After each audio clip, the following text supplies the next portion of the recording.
celebrate one of life's greatest moments and to cherish the words which shall unite Zach and Kelly in marriage. Each of you gathered here today has played an important role in Zach and Kelly's lives, and each holds a special place in their thoughts and affections. It is meaningful and important that they call upon you to take part in celebrating this important event. Marriage is the promise between two people who love and trust each other, and who trust in that love, who honor each other as individuals, and who choose to spend the rest of their lives together. This ceremony will not create a relationship that does not already exist. It is a symbol of how far you've come these past few years. It is a symbol of the promises you will make to each other to continue to grow stronger as individuals and as partners.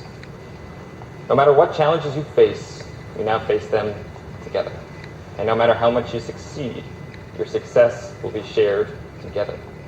The love between you joins you now as one. And now Suki's going to have a short reading from The Alchemist. When he looked into her eyes, he learned the most important part of the language that all the world spoke, the language that everyone on earth was capable of understanding in their heart. It was love. Something older than humanity, more ancient than the desert. What the boy felt at that moment was that he, in the presence of the only woman in his life, and that, with no need for words, she recognized the same thing. Because when you know the language, it's easy to understand that someone in the world awaits you, whether it's in the middle of the desert or in some great city. And when two such people encounter each other, the past and the future become unimportant. There is only that moment and the incredible certainty that everything under the sun has been written by one hand only. It is the hand that evokes love and creates a twin soul for every person in the world. Without such love, one's dreams would have no meaning. And now we're going to have a speech by Matt. First, I just want to thank Marky and Vicky and Tony and Shelly and Michael for making this day possible. It seems standing here, it's easy to imagine that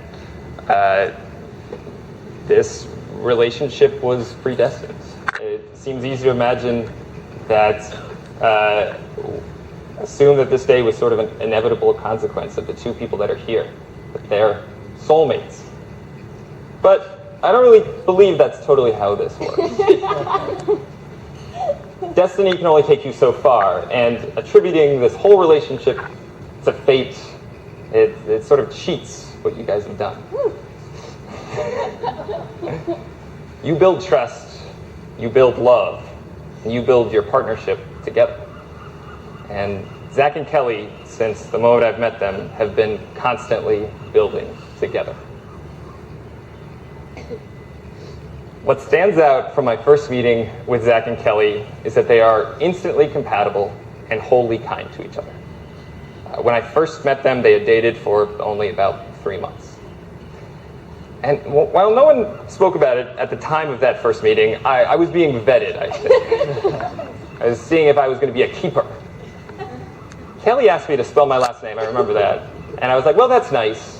I actually think that's probably going to be a Google search. In the beginning of a Google search, at least. And Kelly has known Suki for their entire adolescent and adult lives. But Zach, I remember, was equally as interested and equally as protective of Suki that day. And during that meeting, I knew that Suki had to be pretty special, because these were the sorts of friends that she had.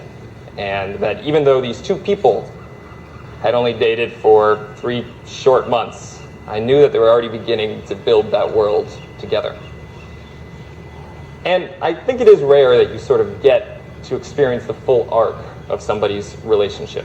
And I felt fortunate that I've been present for the full arc of your relationship. As the months passed from our first meeting, Kelly and Zach grew closer together. I grew closer to Suki. And we all grew closer together because we were experiencing together the beginnings of our adult life. So to be able to share each other's accomplishments during this crucial period, we formed a Champagne Saber Club. That was inspired by a YouTube video demonstrating how to use a long French saber to uncork a champagne bottle. It's very dramatic, but we don't have a French saber. So we used short knives on multiple occasions to uncork the wine. But I think the Champagne Saber Club's nice because it gave us an excuse to celebrate each other. And we met together to have the Champagne Saber Club on New Year's. But also we met together when I passed the bar. And we met together when Kelly graduated from medical school. Any and all excuses to celebrate the beginnings of our lives together, we took and created lasting